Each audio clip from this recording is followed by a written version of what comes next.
Salut à tous, j'espère que vous allez bien. Bienvenue sur ma nouvelle vidéo qui va porter cette fois-ci sur le HP Proliant Microserver Gen 10+. Donc on va voir étape par étape et pas à pas comment mettre à jour son serveur via un outil qui fait un outil tout en un qui fait toutes ces mises à jour. Petit prérequis avant de commencer, sauvegardez vos machines virtuelles via un outil comme par exemple Vim Backup and Replication. J'en ai parlé plusieurs fois dans mes vidéos, donc vous pouvez aller checker mes premières vidéos. Je crois que c'est une de mes premières vidéos, donc je vous invite à y aller. Autre prérequis, c'est d'accéder à votre serveur HP via Lilo. Alors, qu'est-ce que Lilo? Eh bien, c'est une carte réseau qui n'est pas comme les autres, puisqu'elle permet d'avoir une sorte de gestion à distance, entre guillemets. Donc, finalement, elle va prendre une IP locale, hein, comme une adresse classique, comme une carte réseau classique, sauf que vous allez pouvoir, via une page web, prendre en charge et faire de la gestion de votre serveur. Donc ici, on voit les différentes interfaces de votre serveur avec les USB, les différents LED. On voit le cul de la machine avec les 4 slots SATA. Et puis ce qui nous intéresse surtout, c'est le point 10, l'ILO, le kit ILO. Alors ici, ils l'ont pas intégré, mais en fait ça ressemble à ça. Tac tac tac, juste ça. Voilà. Donc ça ressemble à ça, il y a marqué ILO dessus. Et quand vous connectez votre câble Ethernet au réseau, enfin quand vous connectez l'ILO au réseau, celle-ci prend une adresse IP. Donc c'est toujours en HTTPS parce que celle-ci a un certificat auto-signé. Donc la mienne en l'occurrence c'est 3.225.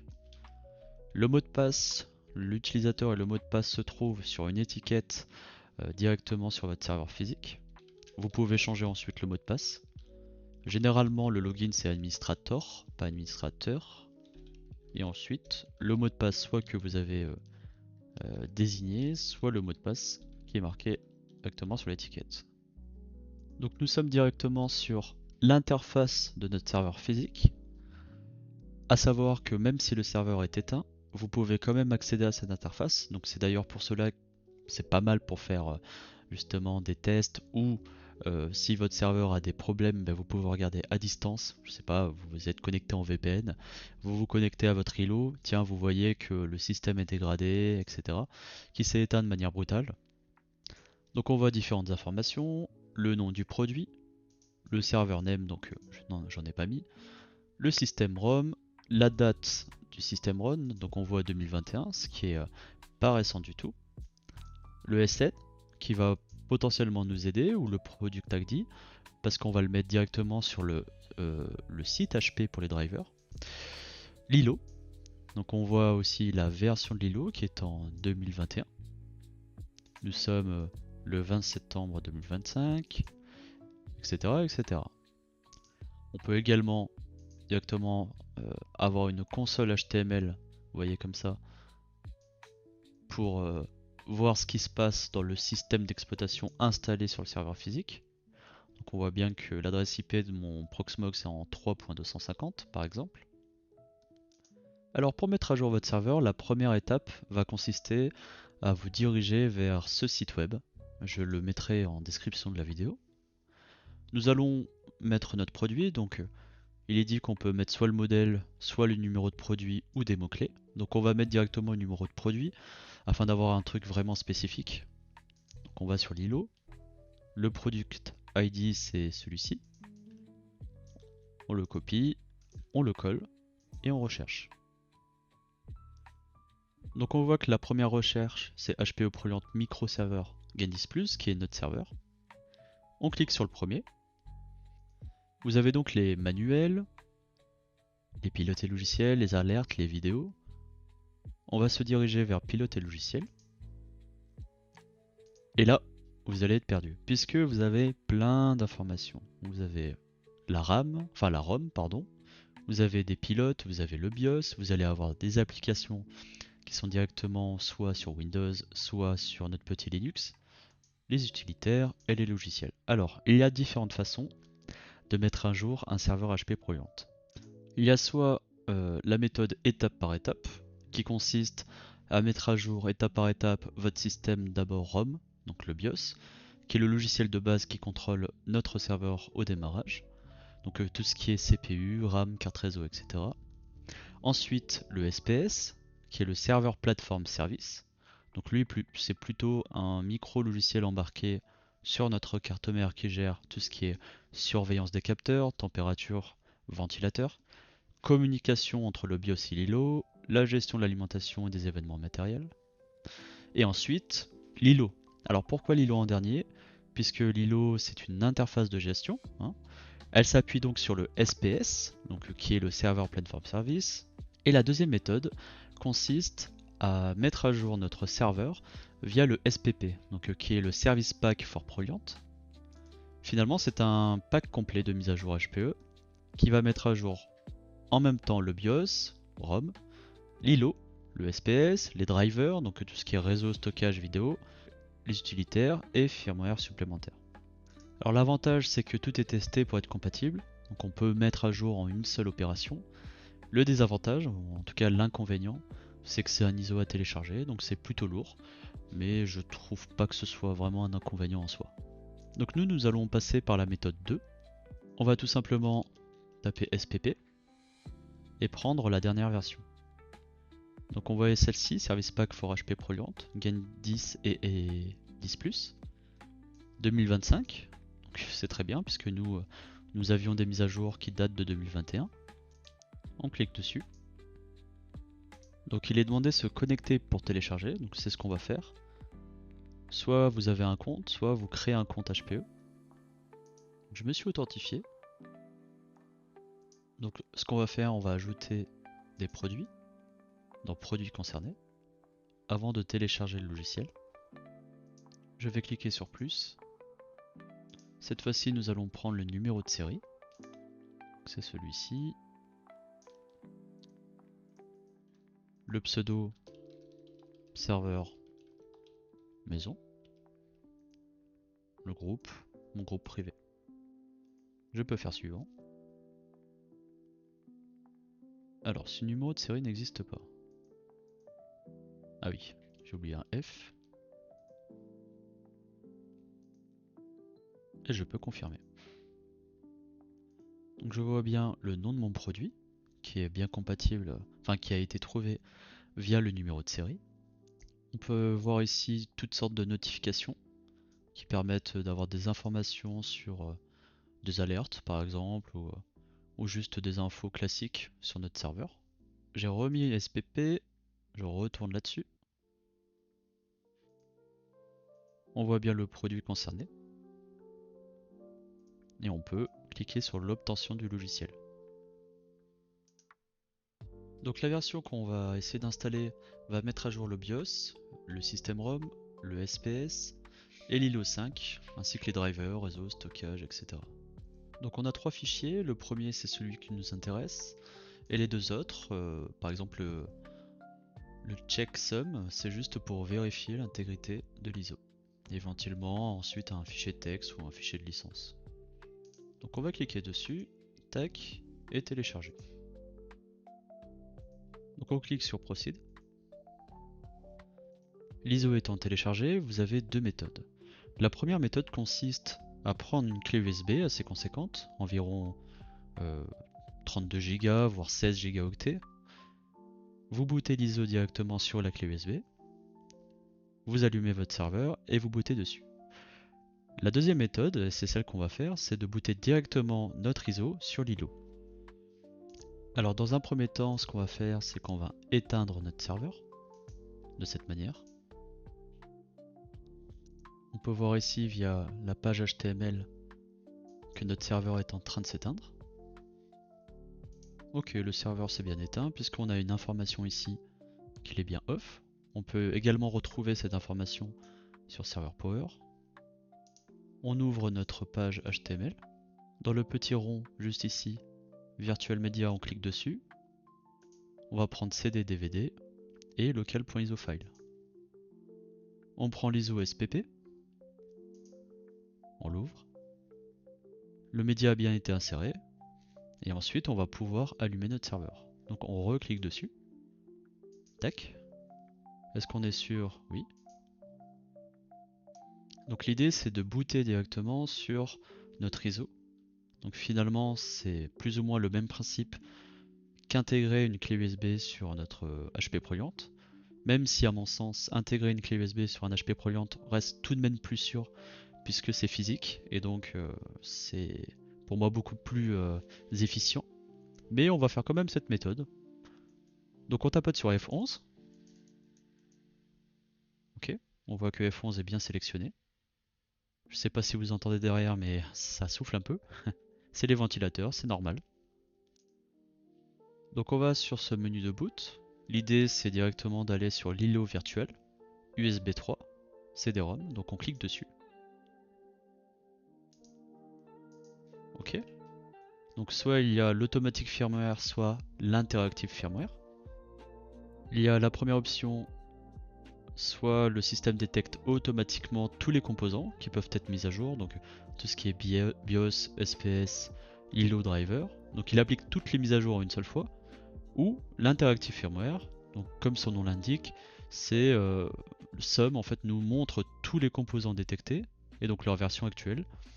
Et on peut choisir individuellement quoi mettre à jour. Donc ce qu'on va faire, on va prendre l'automatique, qui est beaucoup plus simple finalement. On se retrouve sur son interface, donc l'initialisation continue. On voit une barre de chargement. Donc le SPP est bien reconnu. On voit ici le service pack de 2025. Et il continue d'analyser le système. Une fois qu'il a analysé le système, on est dans les 3 étapes. Donc la première étape consiste à scanner notre serveur toujours et à détecter le matériel qui est présent, donc tout ce qui est processeur, mémoire, disque, contrôleur. On n'a généralement rien à modifier, sauf si on veut sélectionner précisément ce qui doit être inclus dans le déploiement. L'étape 2, ça sera un résumé de ce qui va être déployé, donc firmware, driver, BIOS, parfois système d'exploitation, ça dépend, si on fait une installation complète. Et puis le 3, comme son nom l'indique, c'est le déploiement. Donc c'est l'étape finale, hein. L'ISO va appliquer le déploiement sur notre serveur. Selon notre ISO, ça peut être une mise à jour du firmware, une installation d'OS ou les deux. Et une fois lancé, on peut généralement pas interrompre sans de risquer de corrompre l'installation. Donc je préfère vous prévenir, faites attention. Donc, il passe directement par la case deployment vu qu'on a pris automatique firmware.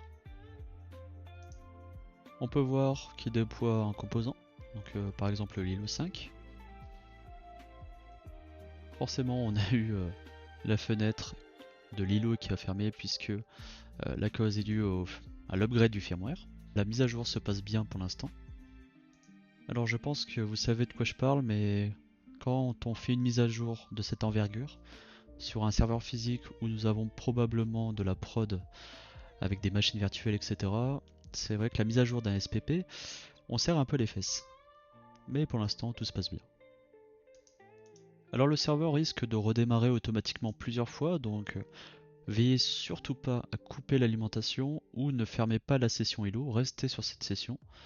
Elle va généralement nous donner de toute façon une barre de progression ou un pourcentage et il y aura un redémarrage automatique. Donc ne touchez à rien.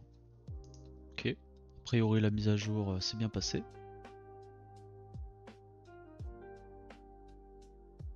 Donc là il nous dit juste que si on voit un message d'erreur SSL ou de connexion, c'est pas grave, il suffit juste soit de vider le cache de notre navigateur, redémarrer le navigateur et nous reconnecter à l'îlot. Donc c'est ce qu'on va faire, on va fermer le navigateur et se reconnecter. Administrator, un majuscule et le mot de passe. Ok, donc on est toujours sur le déploiement de notre composant ILO 5. Donc on laisse comme ça, on attend. Alors on voit d'ailleurs que quelque chose a changé. Ici nous sommes sur la version 2025 de notre ILO. Donc ça veut dire que la mise à jour s'est bien passée. Rappelez-vous, on était en 2021. Une nouvelle fois une mise à jour s'enclenche.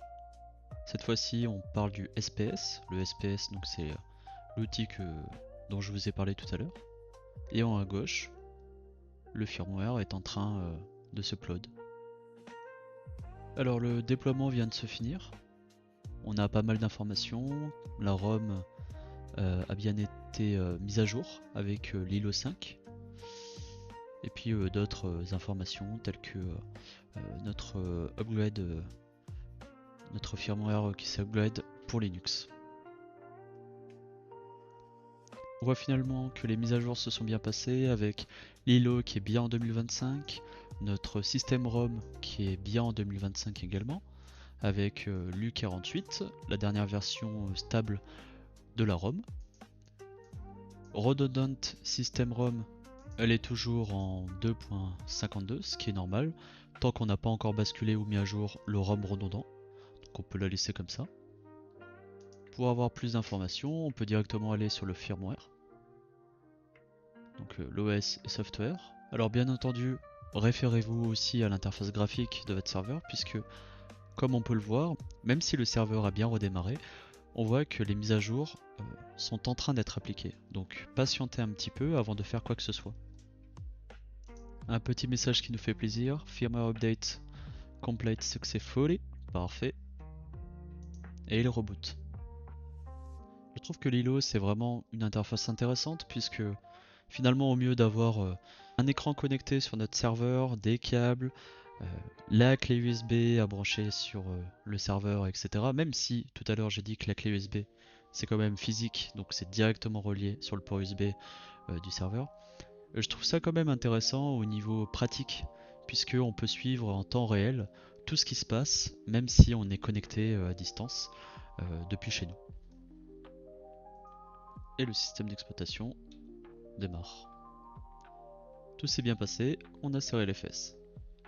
Alors je reviens sur ce menu si vous souhaitez tout de même mettre à jour votre ROM redondante. Attention, c'est pas la ROM active, c'est la ROM redondante, c'est-à-dire que le rôle de la ROM redondante, c'est juste une copie de secours du BIOS.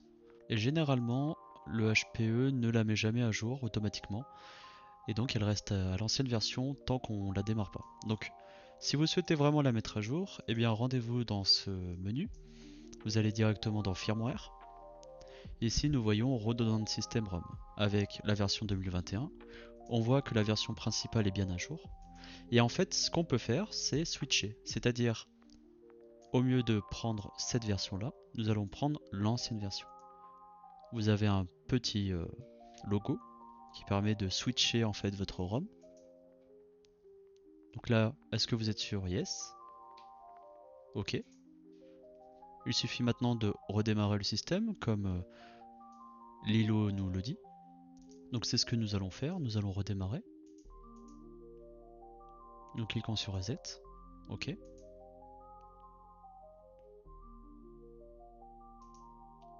Nous allons aller sur l'HTML console et prendre directement l'ISO une nouvelle fois notre SPP. Tac. Le média est bien inséré. On va directement booter sur le menu avec F11.